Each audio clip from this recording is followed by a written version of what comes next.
మన దేశంలో రాత్రి పగలు సూర్యుడు ఉదయం అస్తమించడాన్ని బట్టి ఉంటాయి. ఇక కంటిన్యూగా వర్షాలు పడి సూర్యుడు రాకపోతే ఎప్పుడెప్పుడు ఎండ వస్తుంది అని చూస్తాం. అదేవిధంగా వేసవి కాలంలో అయితే ఎప్పుడు సూర్యుడు అస్తమిస్తాడు, కాస్త వాతావరణం చల్లబడుతుందని ఎదురు చూస్తాం. ఇది ప్రకృతి పరంగా జరిగేది. అదే సూర్యుడు ఉదయించకుండా అసలు పగలు అనేదే లేకుండా నెలల తరబడి చీకటి మాత్రమే ఉంటే అబ్బో తలుచుకుంటేనే భయంగా ఉంది కదా. కానీ ఈ ప్రపంచంలోనే ఒకే ఒక నగరం ఉంది. ఆ ఊర్లో సూర్యుడు ఉదయించడానికి 64 రోజులు పడుతుంది. అప్పటి వరకు అంతా రాత్రే, అంతా చీకటిమయం. ఆ చీకట్లోనే ఆ నగర జనం తన జీవనాన్ని కొనసాగిస్తారు. ఆ 64 రోజుల పాటు వాళ్లకు పగలైనా రాత్రైనా అంతా ఒక్కటే. ఇక వినడానికే చాలా ఆశ్చర్యంగా ఉన్న ఆ నగరం ఎక్కడుంది? 64 రోజుల చీకటి వెనుకున్న కారణాలు తెలుసుకోవాలంటే లెట్స్ వాచ్. మన చుట్టే ఎన్నో అద్భుతాలుంటాయి. మన కంటికి కనిపించకపోయినా ప్రకృతిలో ఎన్నో విచిత్రాలు ప్రతిరోజు జరుగుతూనే ఉంటాయి. ఒకటి కాదు, రెండు కాదు, ఏకంగా 64 రోజులు చుట్టూ దట్టమైన చీకటి, గడ్డకట్టే మైనస్ ఉష్ణోగ్రతలు. అయినా కానీ ఆ నగర జనం తమ జీవితాన్ని కొనసాగిస్తున్నారు. సాధారణంగా అయితే అలాంటి వాతావరణం ఊహించడానికే భయంకరంగా ఉంటుంది.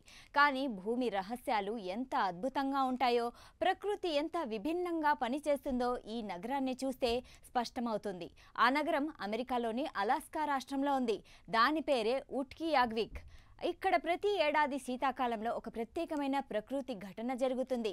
ఈ పట్టణంలో సూర్యుడు నవంబర్ మధ్యలో అస్తమిస్తే మళ్ళీ తిరిగి జనవరి నెల చివరిలో ఉదయిస్తాడు. అంటే సుమారు 65 రోజుల పాటు ఈ నగరం పూర్తిగా చీకట్లోనే ఉంటుంది. దీన్నే పోలార్ నైట్ అని అంటారు. ఇక ఇలా జరగడం వెనుక ప్రకృతికి సంబంధించిన కారణం ఉంది. భూమి అక్షం వంపు ఆర్కిటిక్ సర్కిల్ స్థానంపై ఉట్కియాగ్విక్ ఉండడంతో ఇంతటి సుదీర్ఘమైన చీకటికి కారణమని శాస్త్రవేత్తలు అంటున్నారు. ధ్రువ ప్రాంతాల్లో ఏడాదిలో కొన్ని నెలలు సూర్యుడు హోరిజోన్ కిందే ఉండిపోతాడు. భూమి మీద అక్షంపై 22.5 డిగ్రీలు వంగి ఉండడం వల్ల ఉత్తర ధ్రువానికి సమీప ప్రాంతాల్లో ఈ విధమైన దీర్ఘ చీకటి నెలకొంటుంది. 2 నెలల పాటు సూర్యకాంతి అందకపోవడం వల్ల ఉట్కియాగ్విక్లో ఉష్ణోగ్రతలు సాధారణం కంటే చాలా తగ్గిపోవడమే కాకుండా తీవ్రమైన మంచు గాలులు వీచుతాయి. ఇక ఇలా ఉంటే చల్లని కాలంలో ఇంత చీకటి ఉండగా వేసవిలో మాత్రం పూర్తిగా విరుద్ధ దృశ్యం కనిపిస్తుంది. మే నుంచి జూలై వరకు దాదాపు 3 నెలలు సూర్యుడు అస్తమించడు. ఇక్కడ రోజుకి 24 గంటలు నిరంతరం సూర్యకాంతి ఉంటుంది. దీనిని మిడ్ నైట్ సన్ అని అంటారు. దీంతో రాత్రి 12 గంటలకు కూడా ఆకాశంలో ప్రకాశించే సూర్యుడిని అక్కడి ప్రజలు సహజంగా స్వీకరిస్తారు. అయితే అలాస్కా రాష్ట్రంలోని ఉట్కియాగ్విక్ చిన్న పట్టణమే అయినా దాదాపు 4400 మంది ప్రజలు తరతరాలుగా అక్కడే నివసిస్తున్నారు. వారు తమ పూర్వీకుల సంస్కృతి సాంప్రదాయాలను ఇప్పటికీ కాపాడుకుంటూ జీవిస్తున్నారు. ఏడాది ఎక్కువ భాగం మంచుతో కప్పబడే ఈ ప్రాంతంలో జీవించడం అంత సులభం కాదు. అయినప్పటికీ అక్కడి ప్రజలు ఈ కఠిన వాతావరణ పరిస్థితులకు అలవాటు పడిపోతారు. 2 నెలలు సూర్యుని వెలుతురు కనిపించకపోయినా వారు తమ రోజువారీ పనులు, ఉపాధి, పాఠశాలలు అన్నింటినీ సాధారణంగానే కొనసాగిస్తారు. ఈ పట్టణంలో ఉత్తర అమెరికా ఫుట్బాల్ జట్టు కూడా ఉంది. చీకటి నెలల్లో కూడా అక్కడి పిల్లలు వెలుతురు లేకపోయినా ప్రత్యేక లైటింగ్ సహాయంతో ఫుట్బాల్ ఆడుతూ ఉంటారు. కానీ ఈ ప్రాంతం పూర్తిగా అంధకారంలో మునిగిపోదు.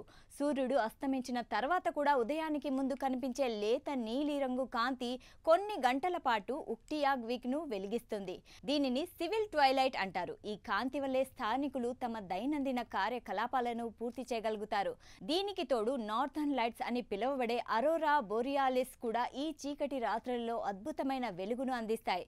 సూర్యరశ్మి లేకపోవడం కారణంగా పగటిపూట ఉష్ణోగ్రతలు మరింత పడిపోతాయి. ఈ సుదీర్ఘ చీకటి కాలంలో పోలార్ వోర్టెక్స్ అనే భారీ అల్పపీడనం ఏర్పడుతుంది. దీని కారణంగా అత్యంత శీతల గాలులు వీస్తాయి. ఈ పోలార్ వోర్టెక్స్ ఒక్కోసారి దక్షిణ దిశగా కదులుతూ ఉండడం వల్ల అమెరికాలోని ఇతర రాష్ట్రాలపై కూడా చలి తీవ్రత పెరుగుతుంది. ఈ విధంగా ఉట్కియాగ్విక్ ప్రాంతం ఒకే ఏడాదిలో పూర్తి చీకటి, పూర్తి వెలుగు అనే 2 విభిన్న అనుభవాలను అందించే ప్రపంచంలోనే అరుదైన ప్రదేశంగా నిలుస్తోంది.